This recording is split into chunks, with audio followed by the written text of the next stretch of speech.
Hello, Shemai. One of the amazing things about the internet and YouTube is it allows nobodies who live at the arse end of the earth, like me, to communicate with the rest of civilization. Although I'm not so sure the rest of civilization's keen on that. What I'm going to be communicating with you about tonight is John Wick Chapter 4. I've just come back from seeing it.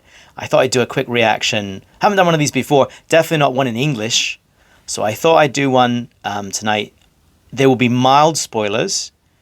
So if you don't want any spoilers at all, you should turn off now. But I will definitely not ruin the film for you. I will do my absolute best to keep them as vague and as mild as possible. So, long story short, great film. Really enjoyed it. And I'll be honest, as I'll say later on, haven't actually been a huge fan of John Wick. But this film, I thought, really elevated the whole John Wick series and easily the best installment. And, very memorable, where perhaps chapter 2 and 3, not so much. Yeah, well worth the price of admission, though. Right, so I'm going to talk about some things in the film, kind of a random sort of order, but just things that struck me about it as I was watching it. And I'd like to start with the supporting cast, because I think it's the most significant, the biggest asset of the film is the supporting cast. So let's start with Scott Adkins. Not a big role, but a very memorable one. And it's great to see him doing some acting, as well as ass kicking. Yeah, if you're fans of Scott, as I am, hashtag Scott Adkins for Batman, yeah, you'll enjoy his performance in this film, although you may not recognize him at first. Hiroyuki Sanada, an actor I've always really enjoyed his performances. He's a terrific actor, he's terrific at action scenes. I would go to see a film with just him and Adkins in it, just because they were in the film. But he's terrific in this film. He has a great rapport with Keanu Reeves and with Donnie Yen and the other characters. Ian McShane, terrific. Lawrence Fishburne, terrific. Not big roles in the film, but important ones. Ian McShane has a particular useful role for exposition purposes. Doesn't go too far in exposition, but just enough to keep the story turning over. Yeah, as always, he's got a tremendous roguish charm, Ian McShane. But the real standout performer in this film is Donnie Yen. I mean, I haven't been a big follower of Donnie Yen. I've seen a few of his films. But in this movie, his grace and screen presence are enormous. And they elevate not just the action sequences, but the character moments as well. I mean, he really is the star of this film. Which brings me to a little bit of an issue I had. Now, I like Keanu Reeves as an actor, and he handles the action scenes brilliantly well. He does a great job. He inspired me to get these out. Start playing with these again.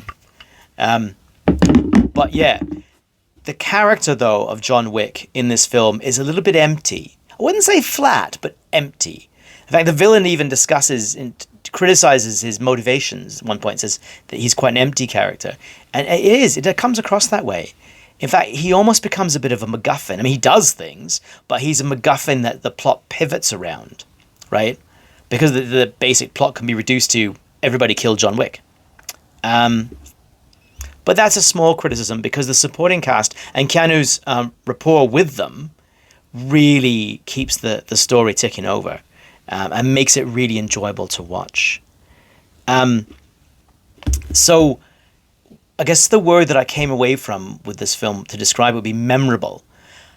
Why I didn't really warm to John Wick 2 and 3 particularly is I didn't feel like the action sequences were very memorable. I'm a big fan of an action sequence that has a narrative. It's memorable because it's something that makes it stand out. Now, I found John Wick 2 and 3 a little bit like maybe a first-person shooter game on sort of an easy mode where John Wick's like dispatching hordes of sort of endless streams of disposable henchmen, with well-placed shots. And there's a bit of that in this film. And I had another criticism. The use of body armor is a little bit sort of unclear. But I'll get onto that later with the suspension of disbelief. But the action sequences, I'm trying to pronounce his name properly, is Stahelski. He's really lifted his game because the way he shot these sequences is a little more creative, a little more interesting. There's a top-down sequence. There's some good setup and payoff in all the action sequences, and they have a narrative to them. The one I particularly enjoyed, as well as Scott Adkins' part, of course, and Hiroyuki Sanada's point, I really enjoyed a particular sequence that takes place on the stairs leading up to the Sacré-Cœur Cathedral in Paris. Small spoiler, a fair bit of the action takes place in Paris. And yes, if you've ever tried to drive around the Arc de Triomphe, it is just like that, but less gunfire. Anyway, but yeah, so that action sequence is brutal and has a narrative to it and has consequences. So yeah, it's really well done. Memorable. There's a moment in the film that will really make most people squirm, where a character has to do something to himself to prove his commitment. And it made me squirm. I looked around the cinema and people were shifting very uncomfortably in their seats. Yeah, when you see the film, you'll know what I mean. You'll recognize the part. But yeah, and Stahelski builds up to it nicely. He and that's really something about this film. And I'm going to talk about the climax a little bit later. But the idea of building up tension and then releasing it is a real theme in terms of his direction of the movie. If I had to criticize something, it would be perhaps the suspension of disbelief. There's two main things that I struggle with a little bit in the John Wick films. And I struggle with them a little bit in this one too. The first is how indestructible John Wick is. I mean, he takes damage from falls. He stops bullets with his bulletproof clothing. Now, sure, ballistic cloth is going to stop the penetration, but it can't negate the impact. And of course, he gets hit by cars. I mean, there are things that happen to him in this film that would kill or cripple a human being. So that's a bit of suspension of disbelief there. Although he does acknowledge pain. Like, he shows when he's hurt, he acknowledges damage, and he's not bulletproof. So that's done well. But yeah, that is a bit of a stretch for disbelief. The other thing that's a bit of a stretch is the table, the mythology around this organization that he's sort of at war with, this secret society of killers and criminals, and all their bizarre set of rules that are followed.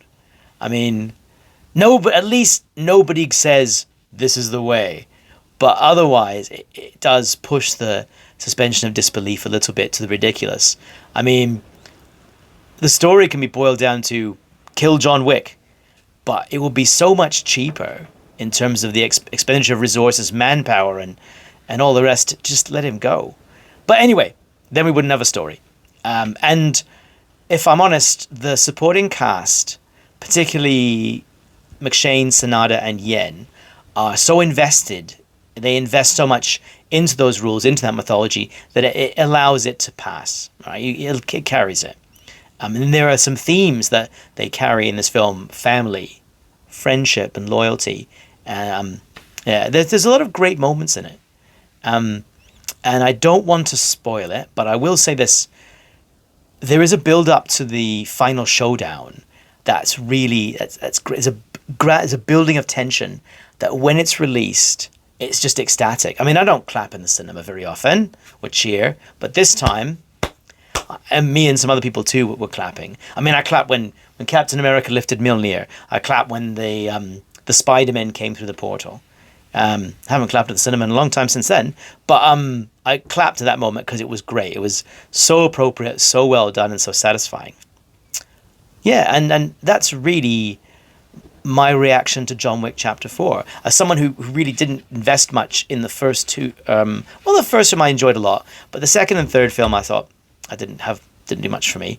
Yeah, this really lifted the bar. It's a terrific film, and I hope you go and see it. I hope you go and enjoy it. I'm wearing the Punisher shirt tonight because I feel it sort of appropriate for John Wick as the personification of death. Anyway, I don't know if I asked to like, share, or subscribe. Do what you like. And I hope you go see the film and have a great evening. No star.